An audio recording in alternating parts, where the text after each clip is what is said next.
Saudações! Em continuidade ao nosso estudo aprofundado do Estatuto da Polícia Civil do Estado do Tocantins, a Lei 3.461 de 2019, avançamos hoje para a análise minuciosa de um conjunto de dispositivos de extrema relevância, os artigos 80 a 84. Estes artigos versam sobre direitos e garantias essenciais ao servidor, como as concessões, o tempo de serviço e o direito de petição. Nosso objetivo será dissecar cada um desses pontos com foco na sua aplicação prática e, claro, na sua potencial cobrança em concursos públicos.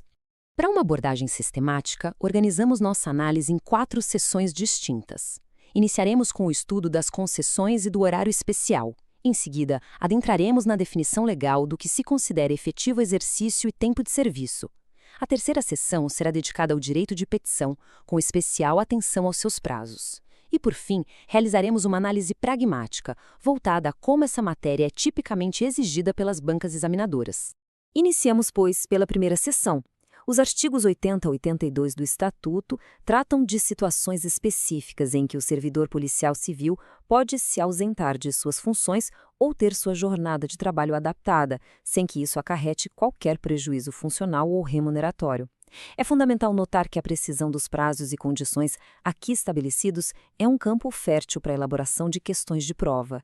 Observemos com atenção a tabela que sistematiza o disposto no artigo 80. O legislador foi taxativo ao elencar os prazos. Temos 1 dia para a doação de sangue e até 2 dias para o alistamento eleitoral. Contudo, um ponto de especial interesse para concursos reside na uniformidade do prazo de 8 dias consecutivos para 3 eventos distintos: o casamento, a paternidade ou adoção e o falecimento de família próximo, como cônjuge, companheiro, pais, madrasta, padrasto, filhos, enteados, menor subguarda ou tutela e irmãos.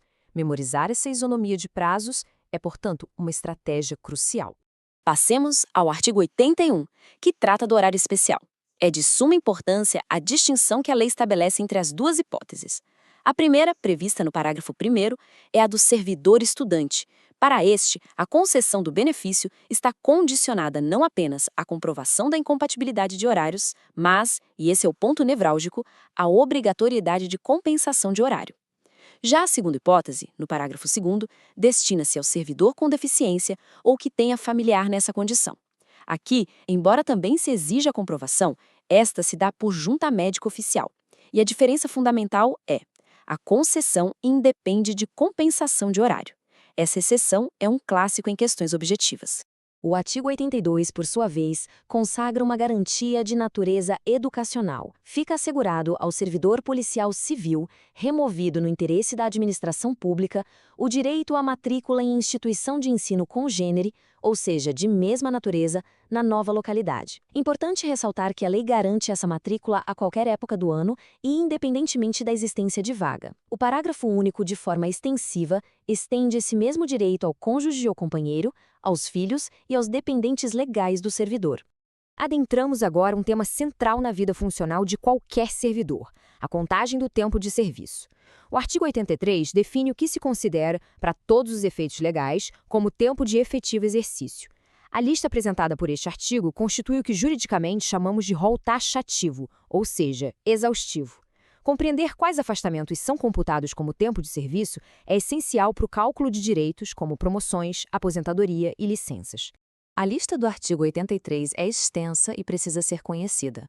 Observa-se que, além de períodos como férias e o exercício de cargo em comissão, diversas licenças são consideradas como de efetivo exercício, incluindo a licença para tratamento da própria saúde, a licença gestante, a adotante e a licença paternidade, e até mesmo a licença para a capacitação.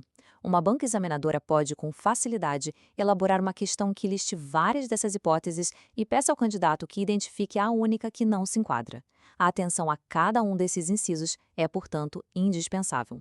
Chegamos à terceira sessão de nossa análise, que se debruça sobre um direito fundamental do administrado, o direito de petição, meticulosamente regulado no artigo 84.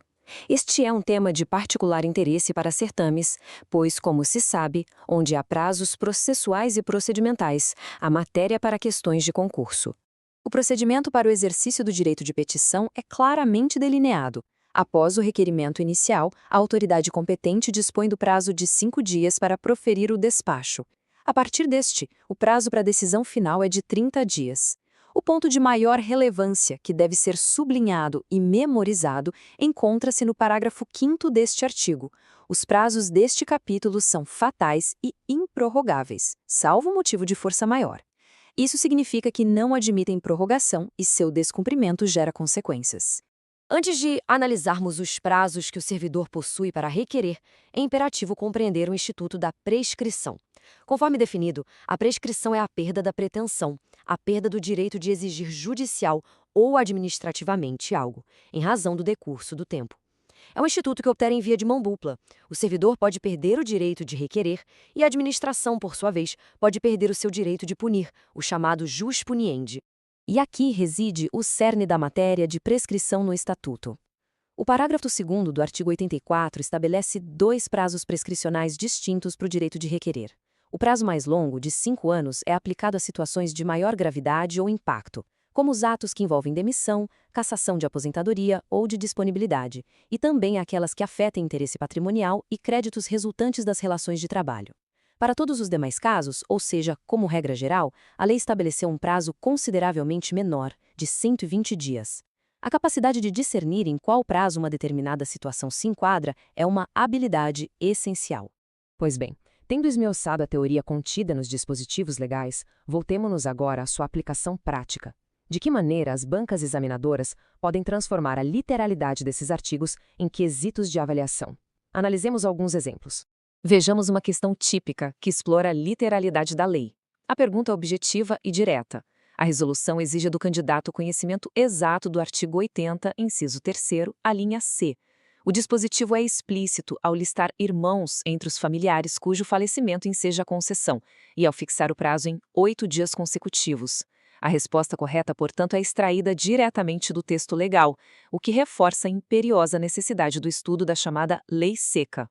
Agora, um estudo de caso que demanda um raciocínio aplicativo. A decisão da administração pública está correta? A resposta é afirmativa. A decisão está em perfeita conformidade com a lei. Conforme analisamos, o artigo 81, em seu parágrafo 1º, condiciona expressamente a concessão de horário especial ao servidor estudante à compensação de horário. A exigência da administração não foi um ato de discricionariedade, mas sim uma vinculação direta ao que a norma determina. Para finalizarmos, este quadro sintetiza os pontos de máxima atenção. É crucial saber diferenciar as concessões do artigo 80 das diversas licenças previstas a partir do artigo 59. A memorização precisa dos prazos é inegociável. A compreensão da distinção entre o horário especial com e sem compensação é fundamental. O conhecimento do rol de afastamentos que contam como efetivo exercício é obrigatório.